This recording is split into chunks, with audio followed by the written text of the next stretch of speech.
전쟁이 나지 않고 10년이 지난다면 3월 18일 김정은 국무위원장이 서부지구 포병부대의 600mm 초대형 방사포 사격 훈련을 지도하며 압도적인 군사력을 억제력으로 하여 무력 충돌과 전쟁의 가능성 자체를 완전 제거하고 우리 국가의 평화와 안정, 주권을 굳건히 사수하실 강력한 의지를 피력했다고 북한이 보도했습니다. 또 적들에게 무력 충돌이 일어나고 전쟁이 벌어진다면 재앙적인 후과를 피할 길 없다는 인식을 더 굳혀놓을 필요가 있다라고도 했습니다. 아마도 김정은 국무위원장의 의도는 압도적인 군사력으로 적에게 공포를 심어주어 전쟁을 억제하겠다는 것으로 보입니다. 김정은 국무위원장은 1월 15일 시정연설에서도 명백히 하건대 우리는 적들이 건드리지 않는 이상 결코 일방적으로 전쟁을 결행하지 않을 것이라고 했습니다. 북한은 전쟁을 피하지 않지만 그렇다고 일방적으로 전쟁을 할 생각도 없어 보입니다. 그렇다면 북한이 추구하는 것은 무엇일까요? 북한은 미국의 핵전쟁 위협과 대북 제재로 경제 발전에 어려움이 컸다고 주장합니다. 그래서 북한은 압도적인 군사력으로 전쟁을 억제하면 평화적인 환경에서 자립적 경제 발전을 도모할 수 있다고 보는 것이 아닐까요? 북한 경제 현황. 북한은 지난 2021년 1월 초 노동당 제8차 대회에서 2025년까지 5년간 매년 평양에 1만 세대씩 총 5만 세대의 살림집을 지을 계획을 세웠습니다. 대규모 아파트 단지를 많이 건설하는 한국에도 1만 세대 아파트 단지는 없습니다. 단일 단지로 국내에서 가장 많은 세대수를 기록한 아파트 단지는 2018년 완공한 서울 송파구의 송파 헬리오시티인데 이런 대규모 아파트 단지가 평양에 매년 들어서는 셈입니다. 실제로 북한은 2021년 송신 송화지구를 시작으로 2022년 화성지구 1단계, 2023년 화성지구 2단계 공사를 진행했습니다. 올해는 4년차 사업으로 2월 23일 화성지구 3단계 공사를 시작했습니다. 건설은 경제의 다른 부문에 미치는 영향이 크기 때문에 주목할 부분입니다. 또 북한은 도시와 농촌, 중앙과 지방의 격차를 줄이기 위한 노력도 하는 것으로 보입니다. 2022년 1월 12일 노동당 중앙위 제8기 제4차 전원회의에서 새로운 농촌 강령을 채택한 뒤 전국 곳곳의 농촌 마을에서 오래된 집들을 철거하고 고급스러운 새 주택을 짓고 있습니다.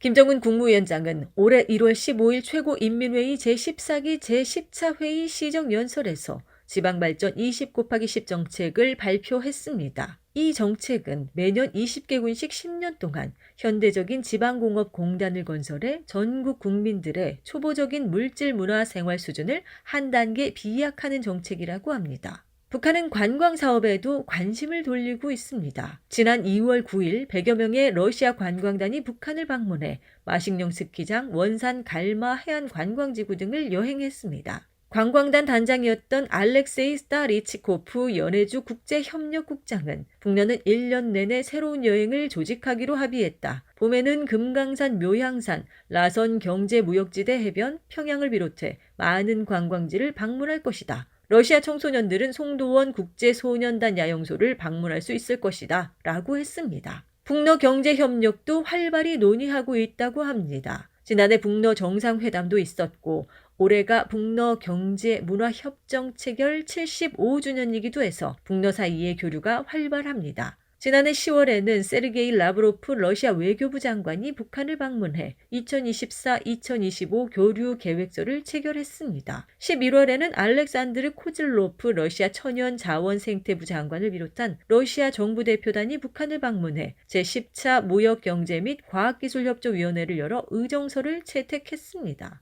올해 1월에는 최선희 북한 외무상이 러시아를 방문해 경제협력을 비롯한 다양한 교류협력 방안을 논의했다고 합니다. 지난해 12월 러시아 노보시비르스크주는 부족한 건설 인력을 충원하기 위해 북한에 전문가 2,000명을 보내달라고 요청했다고 밝혀 북러 사이의 구체적인 경제협력이 진행 중임을 알 수 있습니다. 북한은 대규모 건설 사업도 진행하는 것으로 보이는데 특히 동서해를 연결하는 대운하 사업이 눈에 띕니다. 김정은 국무위원장은 2022년 9월 8일 최고인민회의 제14기 제7차 회의 시정연설에서 나라의 동서해를 연결하는 대운하 건설을 제안했습니다. 대운하 건설은 올해 1월 15일 시정연설에도 나옵니다. 북한은 대운하 건설로 내부 물류 운송의 획기적인 변화와 함께 대운하 주변의 신도시 건설도 기대하는 것 같습니다. 북한의 경제 성장 속도도 상당한 것으로 보입니다. 한국은행 등 국내 경제기관들은 북한 경제가 후퇴하고 있다고 분석하지만 북한을 다녀온 사람들의 증언은 정반대입니다. 김정은 국무위원장은 지난해 연말 노동당 중앙위 전원회의에서 국내 총생산이 2020년에 비해 1.4배로 늘어났다고 밝혔습니다. 원래 노동당 제8차 대회에서 정한 북한의 경제 목표는 2025년 말에 가서 2020년에 비해 1.4배 늘어나는 것이었는데 이것을 2년이나 앞당긴 것입니다. 3년 만에 국내 총생산액이 1.4배로 늘어났다면 경제 성장률이 연평균 12%라는 말이 됩니다. 국제통화기금이 발표한 지난해 경제 성장률을 보면 세계 평균이 3%이고 인도 6.3%, 중국 5%, 미국 2.1%, 유럽연합 0.7% 등이며 한국은 1.4%입니다. 3년 동안 연평균 12%씩 성장했다는 것은 상상하기 어려운 초고속 성장입니다. 북한 주장대로라면 10년 후에는 경제가 3배 이상 성장하는 등 상당한 경제 발전을 이룰 것으로 보입니다. 미국 경제 현황. 지금 미국에서는 난데없는 피바다가 논란입니다. 3월 16일 트럼프 전 대통령이 오하이오주 유세에서 내가 당선되면 미국으로 들어오는 모든 자동차에 100% 관세를 부과할 것이며 중국차 판매가 불가능할 것이라면서 내가 당선되지 못하면 전체가 피바다가 될 것이다 라고 했습니다. 영어로 블러드배드는 피해 숙청, 대량 학살이라는 뜻도 있지만 대불황기간, 대량 해고 등을 뜻하기도 합니다. 트럼프의 발언은 모든 수입차에 100% 관세를 부과해야 할 정도로 미국 자동차 산업이 어렵고 만약 자신이 당선되지 못하면 미국이 불황에 빠지거나 자동차 업계의 대량 해고가 이어질 것이라고 경고한 것입니다. 소련 붕괴 후 미국은 러시아에서 값싼 연료를 수입했고 중국에서 값싼 공산품을 수입해 발전해 왔습니다. 그러나 중국과 경제 전쟁을 시작하고 러시아에는 우크라이나 전쟁을 이유로 경제 제재를 가하면서 더 이상 이런 혜택을 누릴 수 없었고 이것이 경제 위기로 이어졌습니다.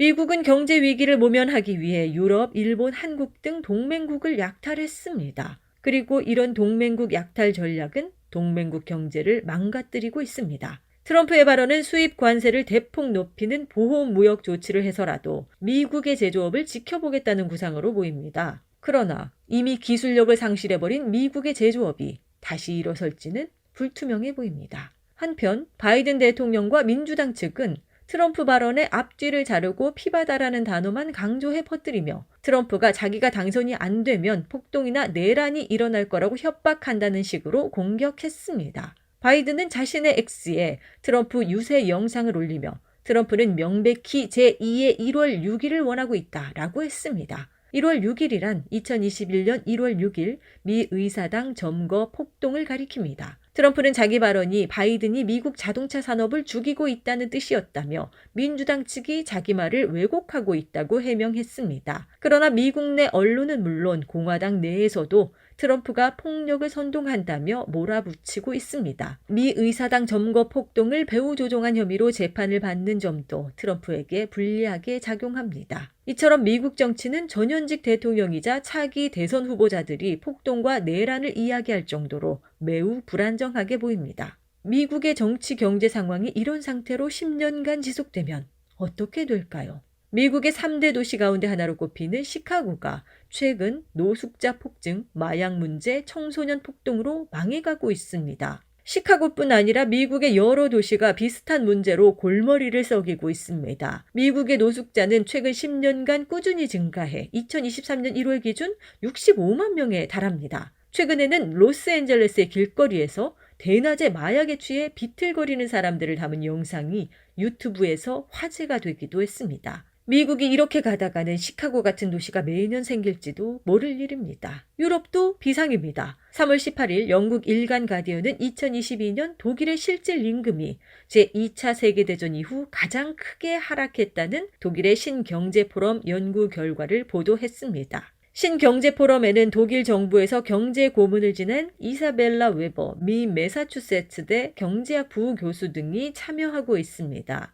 신경제포럼에 따르면 독일 산업을 보호하지 못할 경우 대러시아 제재에 따른 에너지 가격 급등으로 2020년대는 독일의 잃어버린 10년이 될 수 있으며 그 여파로 극우 포퓰리즘 정당인 독일 대한당의 부상이 가속화될 수 있다고 경고했습니다. 웨버 부교수는 분쟁, 기후, 지정학적 위기의 시대에 독일 대한당의 부상은 경각심을 일깨우는 신호라며 독일인이 경험한 생활 수준의 붕괴는 제2차 세계대전 이후 전례가 없던 일이라고 분석했습니다. 독일은 유럽 최대의 경제 대국입니다. 이런 독일이 경제 위기에 처한 것입니다. 독일이 이렇다면 앞으로 유럽의 경제도 암담할 뿐입니다. 일본도 잃어버린 30년에서 아직 헤어나오지 못하고 있고 한국 경제도 잃어버린 10년에 진입한 것으로 보입니다. 미국 중심의 서방 경제가 한계에 이른 것으로 보입니다. 만약 북한의 의도대로 한반도에서 전쟁이 일어나지 않고 그래서 미국 등 서방이 자본주의 체제 위기의 탈출구를 전쟁에서 찾지 못한다면 그렇게 앞으로 10년이 지난다면 세계가 어떻게 변할지는 지켜봐야 할 것 같습니다.